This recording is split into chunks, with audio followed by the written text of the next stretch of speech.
as I was saying, I hope everybody is safe and healthy. I don't want to focus on that too much, but I couldn't let it go without mentioning it. So as I said, this is my first time doing this kind of meeting together with all of you. And I appreciate your patience if I stumble or look at my notes, just because I don't want to miss covering something. There is a chat box that you can access from the bottom of your screen. It has the mute button, it has the stop video, there's chat. And if you want to, I tell you the truth, if you write me a question, I'm probably not going to be able to look at it because I won't be able to look there and read it and focus on what I'm saying, but I will look at it afterwards. And if I can answer anything for you, I definitely will. Okay, first question. And I have listed these in the order that they came in through my email. This one, full disclosure, is from my delightful nephew named Noah, or my Noah named nephew. No, my nephew named Noah. He writes to me from Philadelphia. And this is such a Noah question. Should I organize my books by category, alphabetically, or by color? I know color is impractical, but it's such a cute aesthetic. And my answer to Noah is, and my answer to any of you is, it really depends on how your brain works. And it also depends on the room that you're in. So if you're talking about a home office, you probably want to organize your books by category. So in my home office, for example, because that's how my brain works, I think about categories. I have a bookshelf over there, and it has all of my professional books on it. If I'm looking for a book on how to help people who have ADHD, I have a whole section on working with clients with ADHD. I have a whole section on working with clients with hoarding disorder. I have a whole section on storybooks for children about organizing. So you want to put your books in the order that makes sense to you. Maybe that's alphabetical order by title. Maybe it's alphabetical order by author. I guess my fast answer is there's no correct way to do it. Now, let's say you have books in your family room and they're on a bookshelf and they're really more of a decorative purpose, and you have family photos and you have little tchotchkes and things in your bookshelf. Maybe that's where you want to organize them by color, because again, it's more of a visual aesthetic at that point.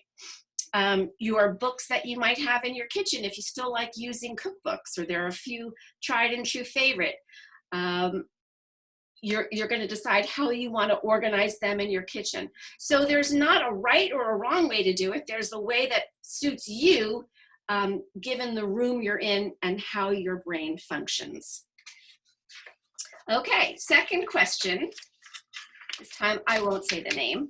This came from a reader in White Plains. And she said, due to the collapsed economy, my soon-to-be college graduate will be moving back home, at least temporarily. How can we get a handle on all his stuff? Oops, sorry, excuse me, let me just let some people in. Okay. My soon-to-be college graduate will be moving home, at least temporarily. How can we get a handle on all his stuff from his own household? Do we just put it into storage? Do you have any tips for us so we don't end up busting out of the seams? And my response to you is, first of all, I can relate because we're in a very similar situation with one of our adult children, maybe even two of our adult children, just because of the way things are going right now with the economy. Before you pack up anyone to move them, the most critical thing you can do first is to go through and edit everything that's in their space.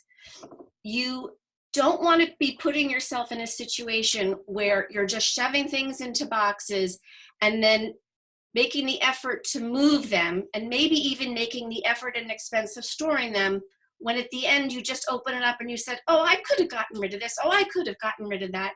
You want to do that at the very, very beginning. You want to do all of your editing at the beginning. Set aside things that you know your child no longer needs and won't need in the future. You can either donate those or toss them.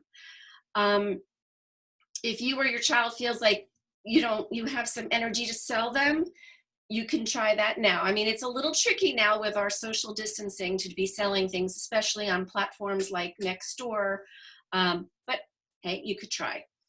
I would do all of that first. The other thing is that there are several college campuses now that have collection boxes for students who are leaving their 4 years. They collect things like fans and lamps and hampers, extra long sheets for beds, and they collect these, clean them, and then pass them on to students who couldn't otherwise afford to buy these things new, and they give it to them.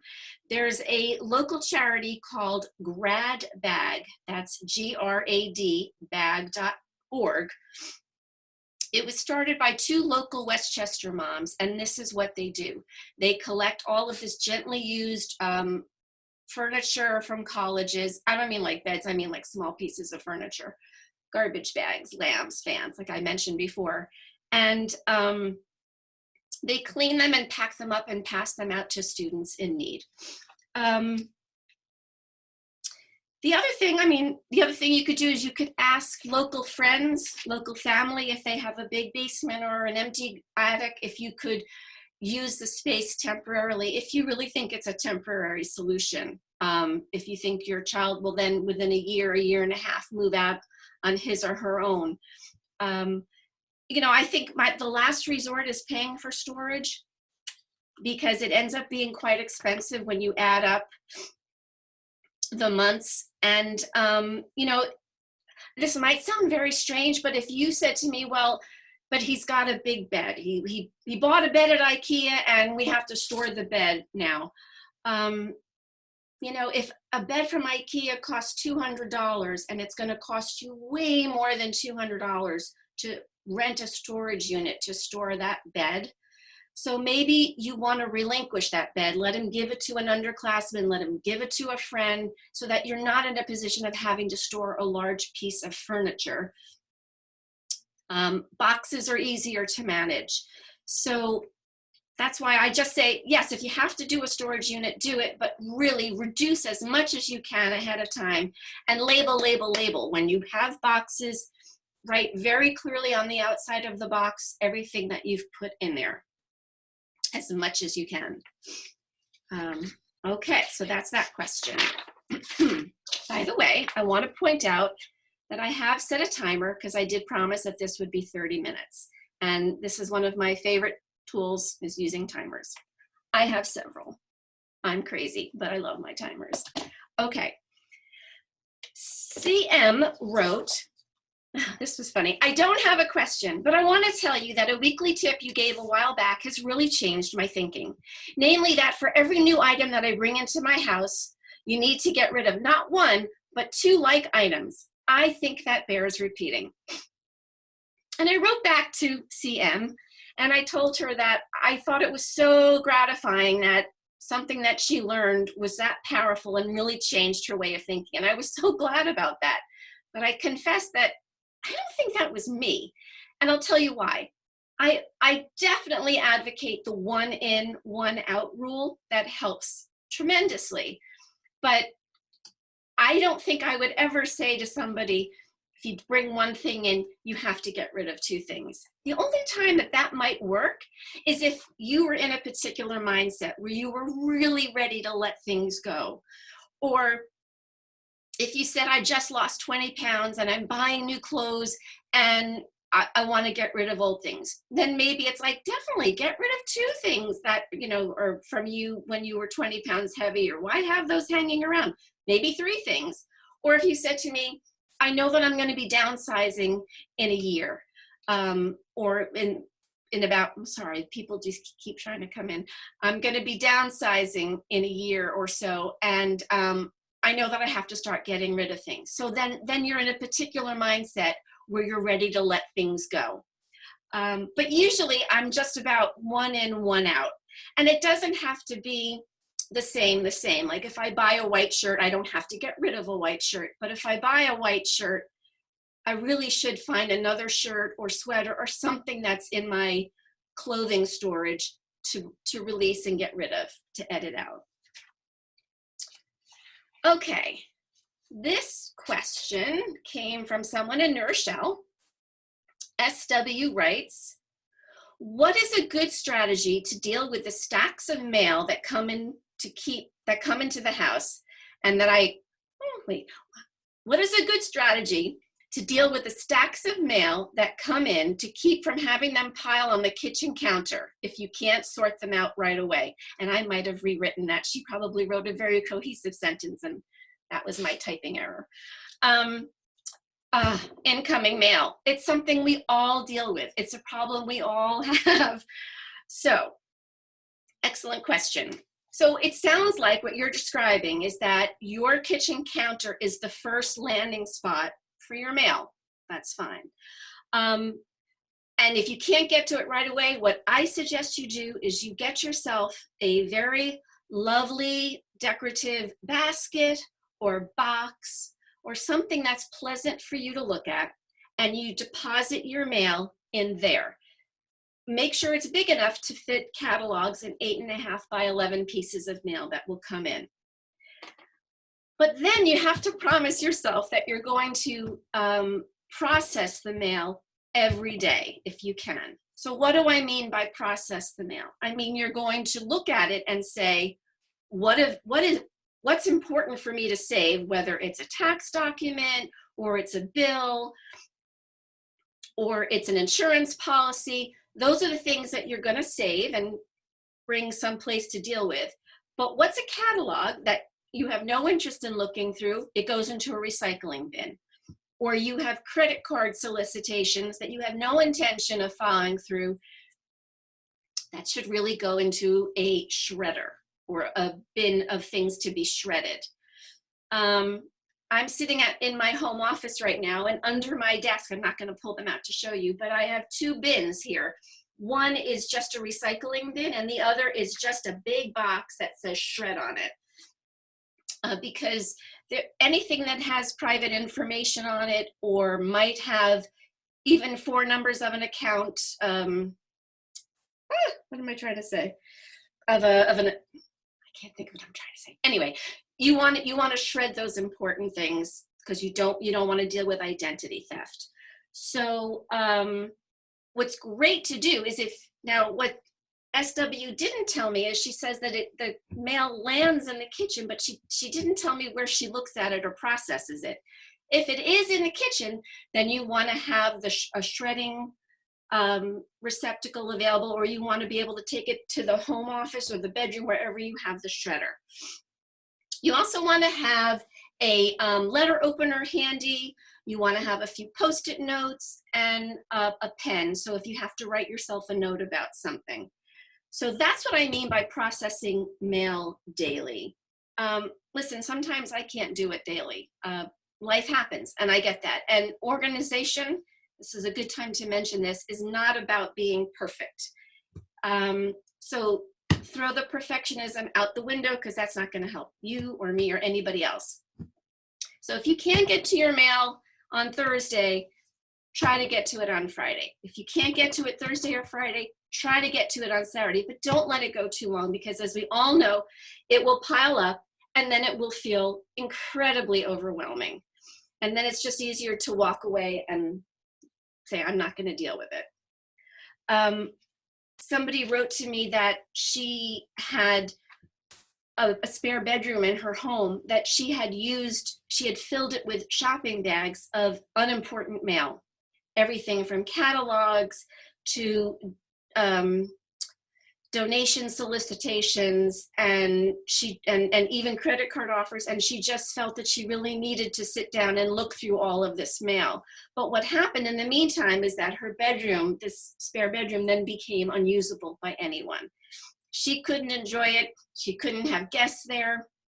So mail can be a real beast. You want to deal with it as soon as you can. I'm also a big advocate of using an app on your phone. There's one called Paper Karma.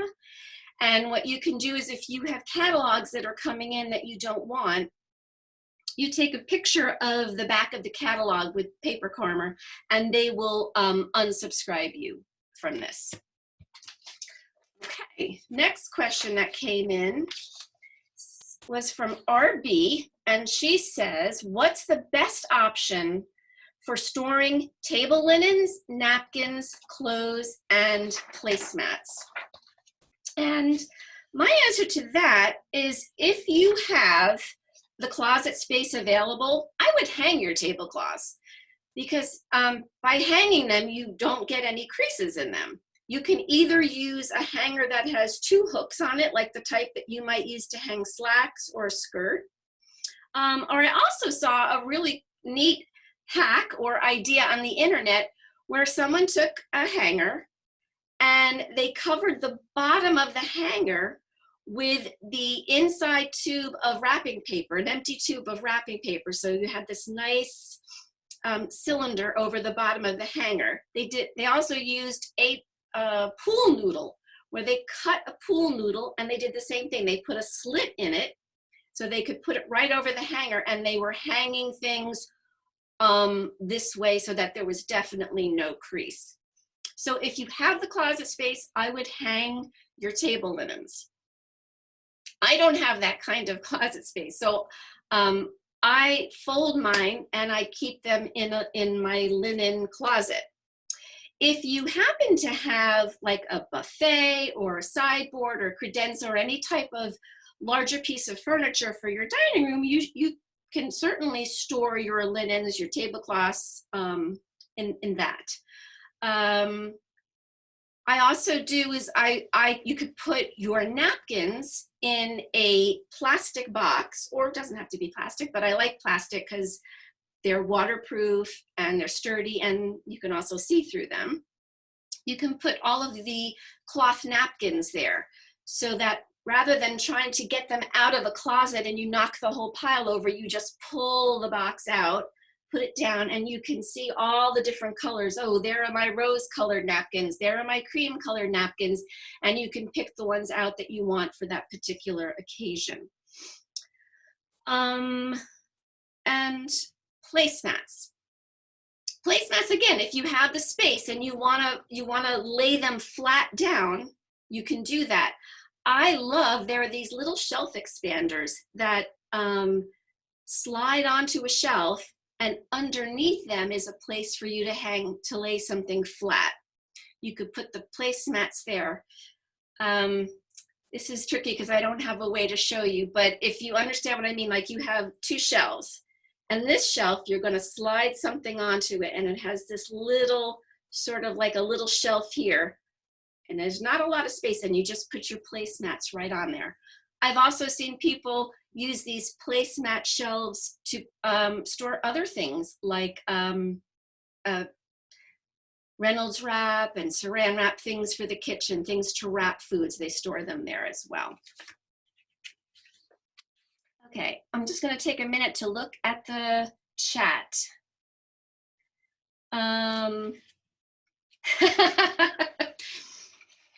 The person whom I was talking about storing her soon-to-be college graduate, about storing the things, if there's a friend or a relative close by that would store it for her, she said, would my basement be available? Very funny, very funny. Okay. Next question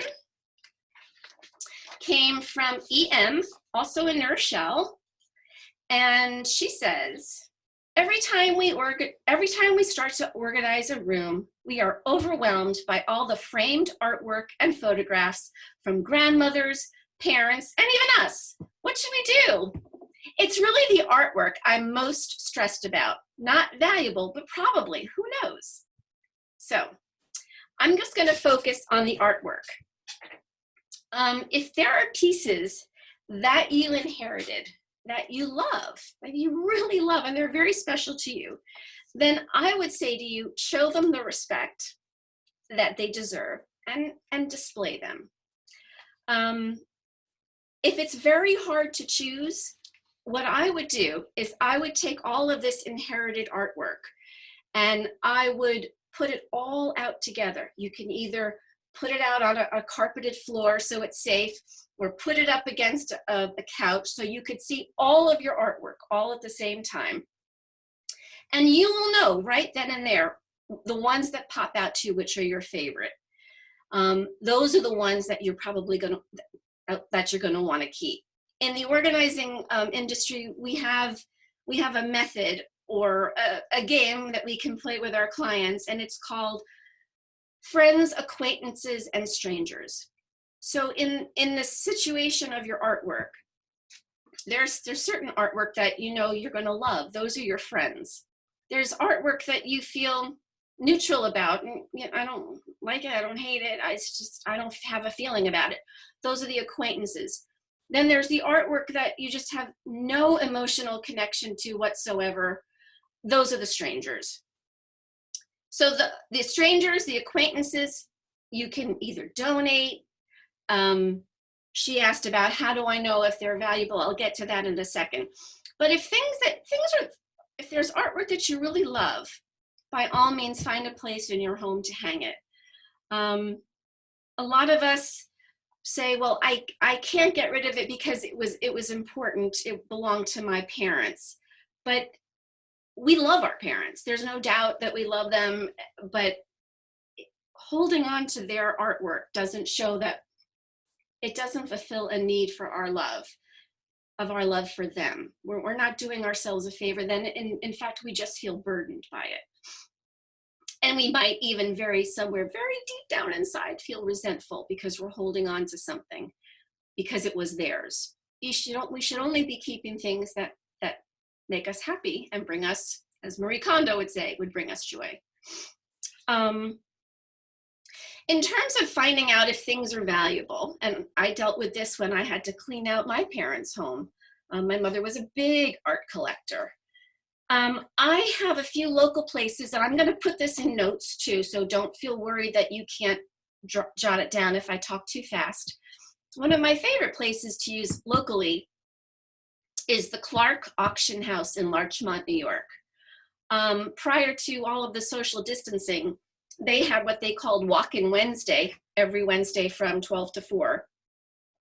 You could bring in your item and show it to them, and they would tell you right on the spot if they felt it was worth anything and what they could sell it for. It was sort of like having a local, that antique show. I can't think today, whatever. The other place that I like is the Fairfield Auction House. That's fairfieldauction.com. And there's also a consignment store in Richfield, Connecticut that a colleague of mine swears by. She says she's had so much luck with it. It's called Silver Lining Consignments in Richfield, or their website is silverliningconsignments.com. Then there's a woman that I've met several times now through different professional meetings, and she's terrific. She is an appraiser and she does selling as well. Her name is Sherry Mason, and her company is called SLM Appraisals. S is in Sam, L is in Lollipop, M is in Mary Appraisals. And her company's website is simappraiser.com. I'm sorry, SLM appraiser.com. So I think I answered that question. Okay, I only have less than 5 minutes left. And I want to just take a moment because I thought somebody had a question for me, but no. Okay. Okay, no. KW from Blauvelt wrote to me. She wrote, "Thank you for your previous help. You helped me declutter my office last year, but now all the clutter has returned. It seems that entropy is stronger than me. How can I prevent this from recurring?" And what I want to say to KW is it's so nice to hear from you, first of all. And I want you to know that you're not alone. Clutter returns for all of us. Clutter even returns for me. The trick is that we have to stay on top of our clutter, or the things that turn into clutter. So I remember helping her with her home office, and we really got it quite decluttered, and it looked great. I think what was missing was, because we didn't have any subsequent meetings, was that we didn't set up some systems to help her keep it that way. So systems that I think help anyone in any office would be to have a place where you keep your bills. I have a box right behind me where I keep any bill that comes into the house goes right into the bills to be paid box. I also have a box of things that needs to be filed. It's a paperwork. I'm going to get to this, but if I can't deal with it that day, then I'm going to put it in my to be filed box. These types of habits, of behaviors, of systems are really going to save you in the long run. The other thing you could do is you could set up a day of the week that you know I'm just going to always deal with my paperwork. Filing Friday. Every Friday I'm going to sit down and I'm going to file my paperwork. Or Financial Friday. Every Friday I'm going to sit down and I'm going to pay my bills. You know, you just want to have some system set up for yourself. The other thing you could do is at the end of every workday, the last 15 minutes, before you close down, use that time to clear away all of the clutter that has accumulated on your desk. Put on some nice music that you like listening to. Set a timer for yourself so that you don't go beyond 15 minutes or even 5 minutes. Just do it for 5 minutes because you'd be amazed at how much you can get done in 5 minutes. You want to have these systems built into place. Put on a nice diffuser with a lovely scent. I have one, it's hidden back there. So makes it pleasant. Make yourself a nice cup of tea for the last 15 minutes of working in your office. Light a candle. Make it a pleasant experience for yourself and do those arduous tasks that are no fun, but you know that doing them is going to make your workspace a cleaner, nicer workspace to come back to the next day. The other thing is to write out your routine and write out your goals, because when we write these things out, they become concrete. They're not just up here anymore. Okay, next question came from, and forgive me if I'm not answering these very fully. I'm a little nervous. I know that seems weird, but I am a little nervous.